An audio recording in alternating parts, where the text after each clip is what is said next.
Ovarian cyst ఉంటే ఖచ్చితంగా surgery చేయాలా? ఒవేరియన్ సిస్ట్ మందులతో తగ్గుతుందా? లేకుంటే క్యాన్సర్‌గా మారే ప్రమాదం ఉంటుందా? అనే టాపిక్ గురించి మనం ఈరోజు మాట్లాడదాం. మీరు ఫస్ట్ టైం మన ఛానల్ చూస్తున్నట్లయితే మన ఛానల్ సబ్స్క్రైబ్ చేసుకోండి మరిన్ని అప్డేట్స్ కోసం. ఈరోజు మన టాపిక్‌లోకి వెళ్ళిపోతే మనం రెగ్యులర్‌గా ఓపీలో ప్రతి 3, 4 ఓపీలలో ఒకటి ఖచ్చితంగా ఒవేరియన్ సిస్ట్ చూస్తూ ఉంటాం. అసలు ఈ ఒవేరియన్ సిస్ట్ ఎందుకు ఫార్మ్ అవుతుంది అనే విషయానికొస్తే జనరల్‌గా మనకేమవుతుంది, ఇలా గర్భసంచి ఉంటే గర్భసంచికి 2 సైడ్స్ అంటే అటొకటి ఇటొకటి ట్యూబ్ ఉంటుంది. అటువైపు ఒకటి ఇటువైపు ఒకటి ఓవరీ ఉంటుందన్నమాట. సో ఎవ్రీ మంత్ ఏదో ఒక సైడ్ నుంచి ఎయిదర్ రైట్ సైడ్ నుంచి కానీ లేకుంటే లెఫ్ట్ సైడ్ నుంచి కానీ ఒక ఎగ్ అనేది రిలీజ్ అవుతుందన్నమాట. సో అది ఎట్ సైడ్ నుంచి రిలీజ్ అవుతుంది అని కానీ మనం ముందు చెప్పలేము. So every month egg release అవుతుంది కదా. ఈ ఎగ్ ఏంటి అంటే మామూలుగా ఒక చిన్న ఫాలికల్ సైజ్లో ఉన్న ఎగ్ అనేది ఏమవుతుంది, ఆ ఫాలికల్ అనేది స్లోగా ఒక పర్టికులర్ సైజ్ అంటే ఒక సుమారుగా ఒక 20 mm సైజుకి పెరిగిన తర్వాత ఫాలికిల్ అనేది రప్చర్ అయిపోయి ఎగ్ని బయటికి రిలీజ్ చేస్తుంది అనమాట. సో ఈ ఎగ్ చుట్టూతా దానికి సపోర్టింగ్గా ఎంతో కొంత ఫ్లూయిడ్ ఉంటుంది. కాబట్టి ఈ ఎగ్ రప్చర్ అయినప్పుడు ఆ ఫ్లూయిడ్ అనేది మన పొట్టలోకి అంటే అబ్డామినల్ క్యావిటీలోకి రిలీజ్ అవుతుంది అనమాట. దానివల్ల చాలామంది అబ్జర్వ్ చేస్తూ ఉంటారు, ఓవ్యులేషన్ టైంలో పెయిన్ అనేది రావడం అబ్జర్వ్ చేస్తూ ఉంటారు. సో ఇన్ కేసు ఈ పెరిగిన ఫాలికిల్ అనేది రప్చర్ అవ్వకుండా ఉంటే, లైక్ ఎలాంటి కండిషన్స్లో ఉన్నాయంటే మనకి ఈస్ట్రోజన్ ప్రొజెస్ట్రాన్ హార్మోన్స్ అనేది బ్యాలెన్స్ సరిగ్గా లేనప్పుడు ఈ ఎగ్ అనేది రిలీజ్ అవ్వకుండా ఫాలికిల్ అనేది అలాగే సైజ్ పెరుగుతుంది. అందులో ఆ ఫ్లూయిడ్ కలెక్షన్ అనేది అలాగే ఉంటుందన్నమాట. సో ఈ ఫాలికిల్లో ఎప్పుడైతే ఫ్లూయిడ్ కలెక్షన్ సిస్ట్ లాగా ఫామ్ అవుతుందో దాన్ని మనం ఫాలిక్యులర్ సిస్ట్ అంటామన్నమాట. సో ఈ ఫాలిక్యులర్ సిస్ట్కి మనం ఎలాంటి ట్రీట్మెంట్ తీసుకోవాలి, ఏమన్నా ప్రమాదం ఉంటుందా అనే విషయానికి వస్తే జనరల్గా ఫాలిక్యులర్ సిస్ట్లు అనేవి 5 to 6 సెంటీమీటర్స్ వరకు కూడా పెద్ద ఇబ్బంది ఉండదు. ఎక్కడన్నా ఒకరికి మైల్డ్ పెయిన్ అనిపించడం కానీ, అబ్డామిన్ డిస్కంఫర్ట్ అనిపించడం కానీ, పొట్ట కొంచెం టైట్గా అనిపించడము, వామిటింగ్ లాంటి లక్షణాలు ఉంటూ ఉంటాయి అన్నమాట.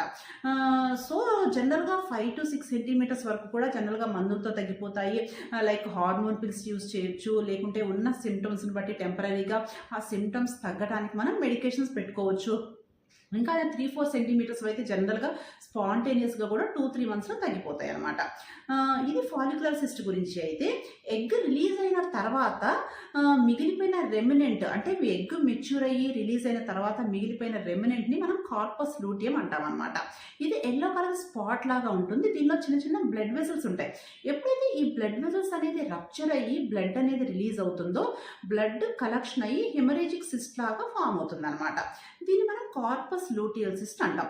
జనరల్గా ఫ్రీ ఫ్లూయిడ్ అంటే క్లియర్గా ఫ్లూయిడ్ ఉన్నంత తొందరగా బ్లడ్ ఉన్న సిస్ట్లు తగ్గిపోవు. సో హిమరేజిక్ సిస్ట్ అనేది నార్మల్ సింపుల్ సిస్ట్ కంటే కొంచెం ఎక్కువ టైం పడుతుంది. అవి కూడా యూజువల్గా 3 to 4 మంత్స్లో తగ్గిపోతాయి. ఇన్ కేసు పెయిన్ కానీ ఏదైనా సిమ్టమాటిక్గా ఉంటే మాత్రం వాటిని సర్జరీ చేసి రిమూవ్ చేయాల్సి వస్తుంది అనమాట. ఇంకొక నెక్స్ట్ కామన్ సిస్ట్ ఏంటి అంటే ఎండోమెట్రియోటిక్ సిస్ట్ అనమాట. దీన్ని మనం జనరల్గా వాడుక భాషలో చాక్లెట్ సిస్ట్ అని అంటాం. దీన్ని చాక్లెట్ సిస్ట్ అని ఎందుకు అంటాము అంటే జనరల్గా మనకి ఏమవుతుంది, ఎండోమెట్రియం అనేది గర్భసంచి లోపల పొరలో ఉంటుంది. ఈ లోపల పొర నుంచి మనకి ఎవ్రీ మంత్ బ్లీడింగ్ అయినప్పుడు నెలసరిలాగా ఈ గర్భసంచి ద్వారం బయటకు వచ్చేసేస్తుంది.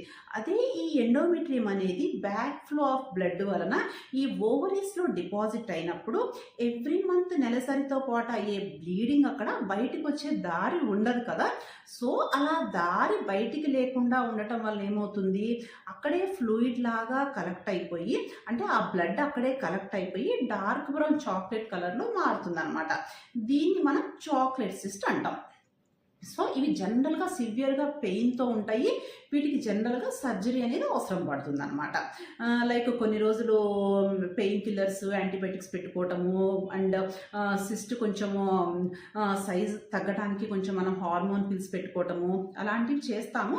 బట్ ఫైనల్గా మాత్రం endometriotic cyst are chocolate cyst అనేది కొంచెం పేషెంట్కి ఇబ్బందికరంగా ఉంటుంది. జనరల్లీ వీటికి సర్జరీ అనేది అవసరం పడుతుంది అనమాట.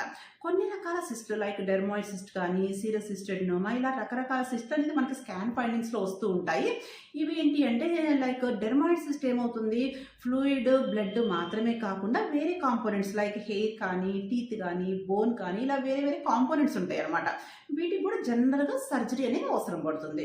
సో ఓవరాల్గా బాగా కామన్గా ఉండేవి ఏంటి అంటే ఫాలిక్యులర్ సిస్ట్లు అనమాట. మిగిలిన అన్నీ కూడా రేర్గా ఉండే సిస్ట్లు. ఈ ఫాలిక్యులర్ సిస్ట్లకి సర్జరీ అవసరమా, మందులతో తగ్గిపోతాయా అంటే జనరల్గా మనం ఇందాక చెప్పుకున్నట్టు 5 to 6 సెంటీమీటర్స్ వరకు హార్మోన్ పిల్స్ కానీ, టెంపరీగా సిమ్టమ్స్ రిలీఫ్ అనే మందులతో తగ్గిపోతాయి. ఇన్ కేస్ సిస్ట్ అనేది 7 సెంటీమీటర్స్ కంటే ఎక్కువగా ఉన్నా కానీ, లేకుంటే ఆ సిస్ట్ అనేది ఇట్లా మెలకపడి టార్షన్ అవ్వటం వల్ల, అంటే ట్విస్ట్ అవటం వల్ల దాన్ని ఓవేరియన్ సిస్ట్ టార్షన్ అంటాం అనమాట. అలా టార్షన్ అయినప్పుడు దానికి బ్లడ్ సప్లై తగ్గిపోతుంది కాబట్టి సివియర్గా పెయిన్ వస్తుంది అనమాట. సో సైజు బాగా పెరగటం కానీ, అది మెలకపడటం కానీ, ఆ సిస్ట్ అనేది రప్చర్ అవ్వటం కానీ, అలాంటి కండిషన్స్లో పేషెంట్కి సివియర్గా పెయిన్ ఉంటుంది అనమాట. అంటే 24 గంటల నొప్పి ఎలా అయితే వస్తుందో అలా సివియర్గా పెయిన్ ఉంటుంది. అలాంటి కండిషన్స్లో మాత్రం ఖచ్చితంగా సర్జరీ ఆప్షన్ అనేది ఎంచుకోవాలి. అదర్వైజ్ జనరల్గా సిస్ట్లు చాలా కామన్గా ఉండే ఫాలిక్యులర్ సిస్ట్లు చాలా వరకు మందులతోనే తగ్గిపోతాయి అన్నమాట.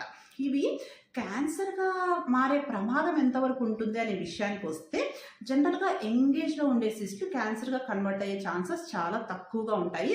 అరౌండ్ 50 ఇయర్స్ మాత్రం ఈ సిస్ట్ ఉన్నప్పుడు మనం క్యాన్సర్ ఉన్నదేమో అని సస్పెక్ట్ చేసి దానికి సంబంధించిన CA-125 levels and CT scan లాంటివి ఫర్దర్ ఫాలోఅప్స్ అనేది చేసుకోవాలన్నమాట. ఇంకొకటి ఏంటి, మనం ఈ సిస్టులు రాకుండా మనం ఏమన్నా చేయొచ్చా అంటే మనకి పిన్ పాయింట్గా ఈ సిస్ట్ రాకుండా ఈ మెడికేషన్ అనేది ఏమి ఉండదండి. మనం జనరల్గా హెల్తీ లైఫ్ స్టైల్ అనేది ఫాలో అయితే మనకి ఈస్ట్రోజన్, ప్రొజెస్ట్రాన్ హార్మోన్ లెవెల్స్ అనేది కంట్రోల్లో ఉంటాయి కాబట్టి మనకి కొత్త కొత్త సిస్ట్ అనేది ఫామ్ అవ్వకుండా ఉంటాయి అన్నమాట. లైక్ హెల్తీ లైఫ్ స్టైల్ అంటే రెగ్యులర్గా బాడీకి ఎక్సర్సైజ్ ఉండటము, స్లీప్ డిస్టర్బెన్సెస్ లేకుండా చూసుకోవటము, అండ్ హెవీ ఈటింగ్ కానీ, అండర్ ఈటింగ్ కానీ అవాయిడ్ చేయటము. సో దట్ మనం హెవీ వెయిట్, అండర్ వెయిట్ రెండు కూడా అవాయిడ్ చేయాలి. అంటే మనకి హైట్కు తగ్గ వెయిట్, అంటే యావరేజ్ BMI ఉండేటట్టు చూసుకోవాలి.